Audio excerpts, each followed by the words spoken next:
నమస్కారం అండి. ఈనాటి కమ్మని కథ పేరు నెయ్యి. వినిపిస్తున్నది మీ విజయభాస్కర్. ఒక ఊరిలో ఒక చిన్న కిరాణా దుకాణం పెట్టుకుని ఒక ముసలావిడ జీవిస్తుంది. చాలా ఏళ్ళుగా అదే ఆమెకు జీవనాధారం.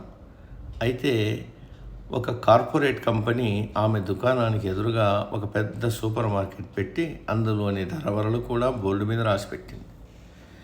ఆ రాసి పెట్టిన దాంట్లో కిలో నెయ్యి 500 ఉంది.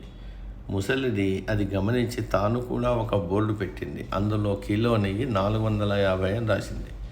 చూశారు అది సూపర్ మార్కెట్ వాళ్ళు. కిలో నెయ్యి 400 అని రాశారు.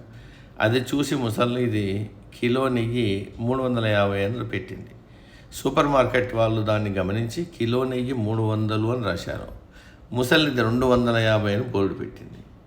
జరుగుతున్న యుద్ధం గమనించిన ఒక మహిళ ముసలిదాన్ని చేరి అన్నది ఇలా: చూడమ్మా, సూపర్ మార్కెట్ వాళ్ళతో నువ్వు పెట్టుకోకు, దెబ్బతింటావు. కిలో నెయ్యి 250 అంటే నీకేం కెడుతుంది? నువ్వు ఎలా బతుకుతావు? వద్దు, నా మాట విని వాళ్ళతో పెట్టుకోకు, గెలవలేవు అనింది. కానీ నేనే గెలిచాను. ఎలా అంటే, నేను నెయ్యి అసలు అమ్మితేగా అని నవ్వింది ముసలిది. సమాప్తం.